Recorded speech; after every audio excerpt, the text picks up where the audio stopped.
Look, if you think the 2025 car market crash is your big golden ticket to finally grab that dream ride, slow down.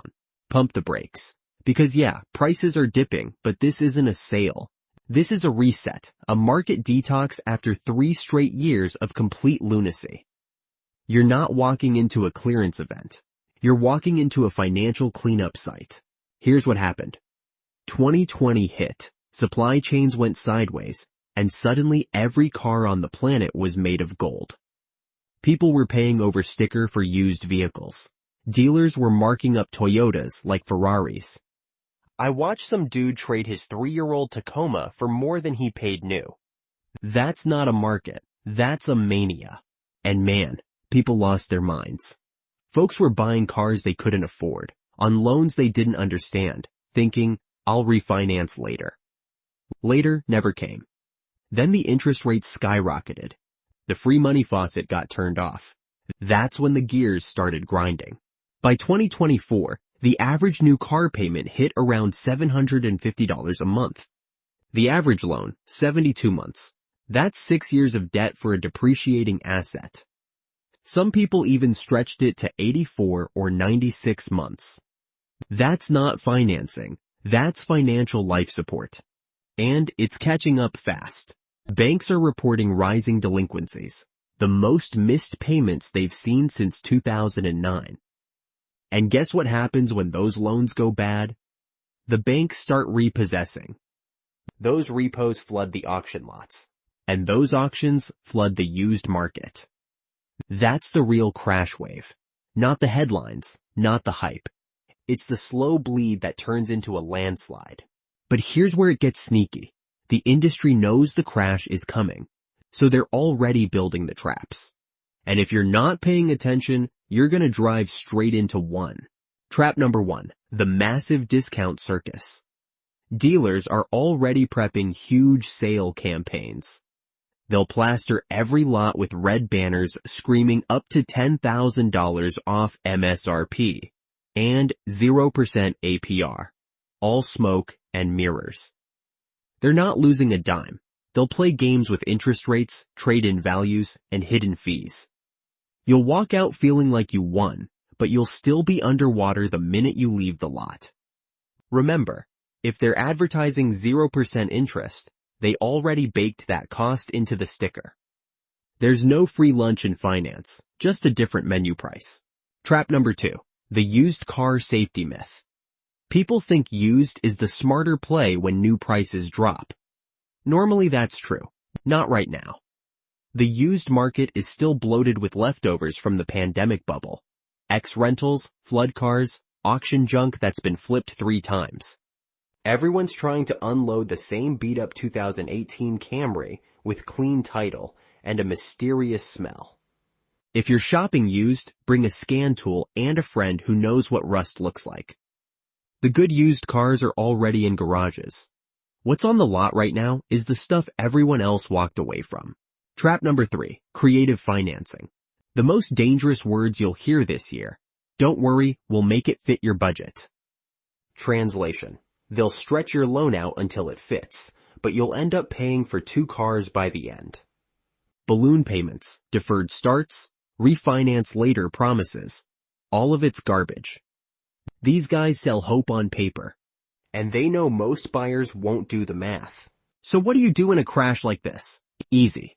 You slow down, play defense, and wait for the real blood in the water. Step 1, don't buy unless you have to. If your current car still runs, keep it. I don't care if it's got 150,000 miles and a dent in every panel. If it moves and stops, that's money in your pocket. Fix what you've got. A $600 repair bill beats a $700 monthly payment every single time. The best deals will show up when desperation hits the market, and that's still months away. Step 2, stack cash. In this environment, cash is king, not credit.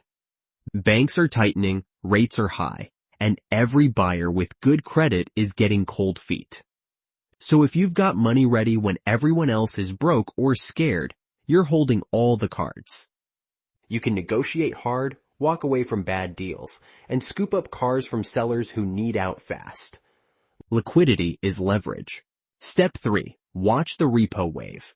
Repos always start slow, then hit all at once. People miss one payment, then two, then three. Suddenly the tow trucks are busy again. You'll see dealer lots quietly filling with new trade-ins that aren't trades, they're repos. Then the banks start dumping cars at auction just to clean their books. That's when you move. That's when $35,000 trucks start selling for $24,000. But you gotta wait for it. Don't try to catch the falling knife. Step 4. Don't ignore EVs. Electric vehicle prices are in freefall. Tesla keeps slashing prices every quarter. Rivian's cutting production. Used EVs are depreciating faster than old iPhones. But that can work in your favor. If you want one, don't buy new. Find a 2-year-old EV for half price. Just do your homework on battery health, range loss, and warranty coverage. Because replacing a battery pack, that's a $10,000 lesson you don't want to learn the hard way. Step 5. Look past the sticker. Everyone fixates on the price tag, but the real cost is ownership. Insurance is through the roof, especially for newer models with radar sensors and driver assist junk that costs a fortune to fix. Registration fees are climbing, maintenance parts are pricier, and interest rates turn every good deal into a financial pothole. That shiny $30K crossover can easily cost you $50K over its life once you add everything up. And don't think the manufacturers are innocent here. They know what's coming. That's why they're cutting production now, to keep prices artificially high.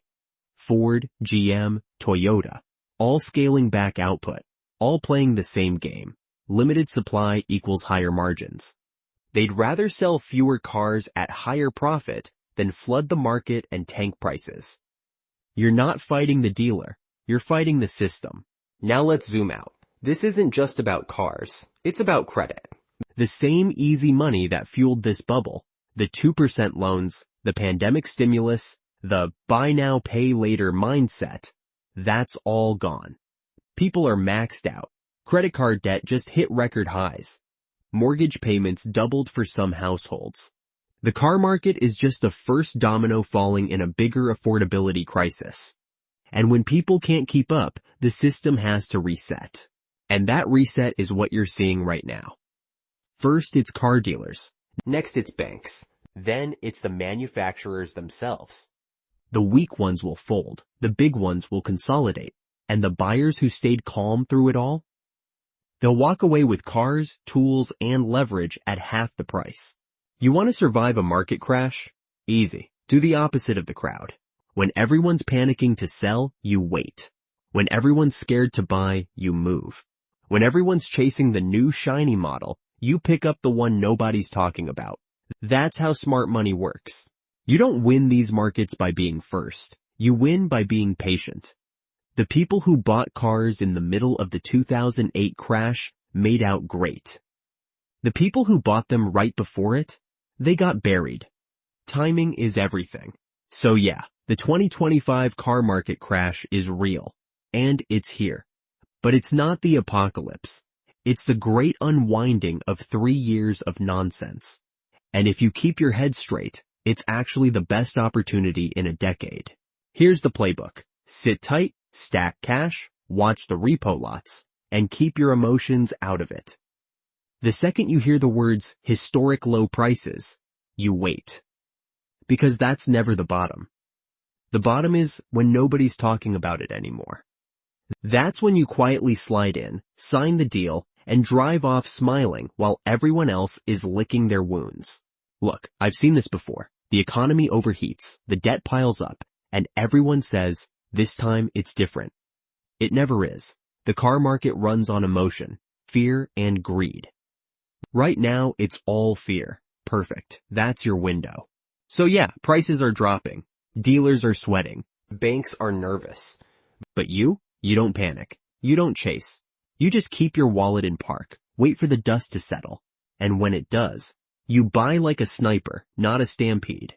Because when the market crashes, two kinds of people show up. The ones who panic and the ones who prepare. The panickers buy the first shiny discount deal they see. The prepared ones walk away with real value. So take a breath, stay calm, and remember, this crash isn't a disaster. It's a reset. And for the smart, patient buyer, it's payday. Anyway, that's the truth nobody's putting in the ads. Keep your head up, your cash close, and your wallet in park. Because in this market, the calm buyer wins every time.